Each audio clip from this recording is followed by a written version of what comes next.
Hello everyone, welcome to my Eco Friends channel. আজ চলে এসেছি আরেকটি নতুন ভিডিও নিয়ে।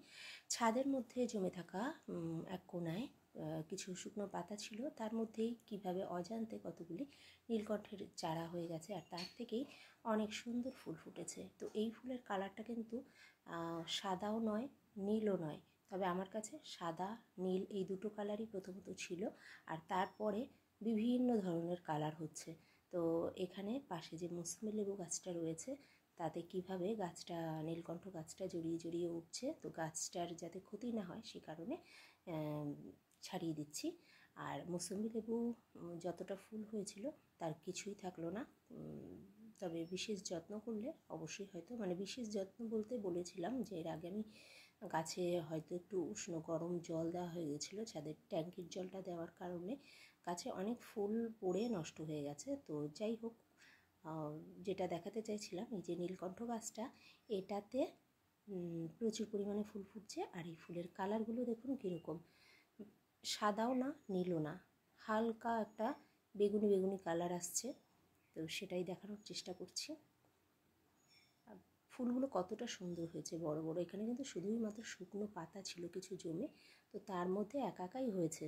তো গাছগুলো যখন হয়েছে তো আমি আর তুলে ফেললাম না, যে দেখা যাক শুকনো পাতার মধ্যে এরকম সজীব পাতা হলে সবারই ভালো লাগে, আমার তো বিশেষ করে বেশি ভালো লাগে। তো আমি ওই কারণে গাছগুলোকে আর তুলে ফেলিনি। তো তার থেকেই এত সুন্দর ফুল হয়েছে। আর তার সাথে সাথে ওই যে নয়নতারা গাছটা রয়েছে, নয়নতারা গাছটাই আজকে স্পেশালি দেখাবো। ওই গাছটাও নিজের থেকে হয়েছে।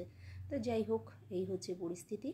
তো দেখাবো এর সাথে সাথে নয়নতারা ফুল গাছের আরও কয়েকটা ভ্যারাইটি, যেগুলো কিনা খুবই উপকারী গাছ হিসাবে অনেকে জানে, অথচ আমরা কাজে লাগাই না। তো বারবার করে আমি এটা বলার চেষ্টা করি যাতে মানুষের একটু হলেও সচেতনতা বাড়াতে পারি। তো এইখানে দেখুন এই ফুলগুলোর কালারটা, এই কালারটা দেখানোর জন্যই বিশেষ করে আমি ভিডিওটা করছি, যে সাদা নয়, আবার নীল তো নয়ই, সাদার মধ্যে হালকা নীলাভ কালার রয়েছে। এরপরে চলে আসলাম এই নয়নতারা ফুল গাছের কাছে। এই গাছটা প্রথমবার যখন আমি চারা লাগিয়েছিলাম তখন এর পাপড়িগুলো ছিল ডিপ গোলাপি কালার এবং ভেতরটা ছিল সাদা। তো যখন আমি চারা গাছ লাগিয়েছিলাম, তারপরে যখন ফুলটা ফুটলো সেটা ছিল হালকা বেগুনি কালারের পাপড়ি হয়ে গেছিলো, আর ভেতরটা ছিল সাদা কালার। আর এবছর দেখুন এটা কিন্তু ডিপ গোলাপি নয়, এটা হালকা হালকা গোলাপি, আর মাঝখানটায় সাদা। আসলে আমার মনে হয় ওয়েদার চেঞ্জের জন্যই, আসলে ঠিকমতো যদি জল আলো পেত তাহলে কালারটা হয়তো ঠিকঠাকই থাকতো। তো যাই হোক, সেই কারণেই হয়তো বিভিন্ন রকমের কালার হচ্ছে। এইখানে যেমন এই ফুলটা রয়েছে পুরোটা গোলাপি কালার, মাঝখানটায় লাল কালার, পুরো গোলাপি নয়, হালকা হালকা গোলাপি, আর রয়েছে সাদা কালার। এই যে এই ফুলটা, এইটার কথা বলতে চাইছি, ফুলটা কিন্তু সুন্দরভাবে ফোটেও নি। তো এই এক একটা ফুল এক এক রকমের হয়েছে। তো সবই হচ্ছে আলাদা আলাদা বীজ থেকে কিন্তু এই চারাগুলো বা ফুলগুলো তৈরি হয়নি। এগুলো ওয়েদারের জন্যই, আমার কাছে ওই একটাই কালার ছিল, তার থেকে এরকম বিভিন্ন টাইপের কালার হয়েছে। আর এইটা স্পেশালি এগুলো আমি কিনে নিয়ে এসেছি, সাদা, বাইরেটা সাদা আর ভিতরটা ডিপ লাল কালার। তো এটা কেনা, এটা একটু হাইব্রিড, আর এগুলো হচ্ছে দেশি।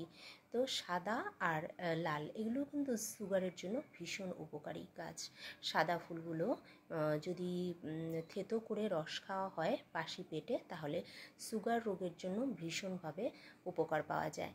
তো এটা অনেকেরই হয়তো জানা বা জানা না, বা খেতে ভয় পায়, কিন্তু এটা সত্যিকারেরই একটা আয়ুর্বেদিক গাছ, ভেষজ গাছ, যেগুলো কিনা সুগারের রোগীদের জন্য ভীষণভাবে কাজে লাগে। তো বিশেষ করে সাদা ফুলটাই এর জন্য বেশি জরুরি। আর অন্যান্য যে গাছগুলো রয়েছে, ওগুলো যাদের গায়ে খোসফাসরা রয়েছে বা কোনো স্কিন ডিজিজ রয়েছে তাদের জন্য উপকার, তাছাড়াও বিভিন্ন রোগের উপশম হয়। তো এই হচ্ছে নয়নতারা ফুলের বিভিন্ন রকমের উপকারিতা। তো এগুলো বাড়িতে লাগালে কিন্তু সারা বছর প্রচুর পরিমাণে ফুলও পাওয়া যায়, পুজোর জন্যও কাজে লাগে। একদম বিনা খরচায় ধরতে গেলে এই গাছগুলো কিন্তু বাড়িতে লাগালে ভালো হয়। তো এই ছিল আজকের ভিডিও। সবাই ভালো থাকবেন। Thanks for watching. দেখা হচ্ছে নেক্সট ভিডিওতে। Bye bye.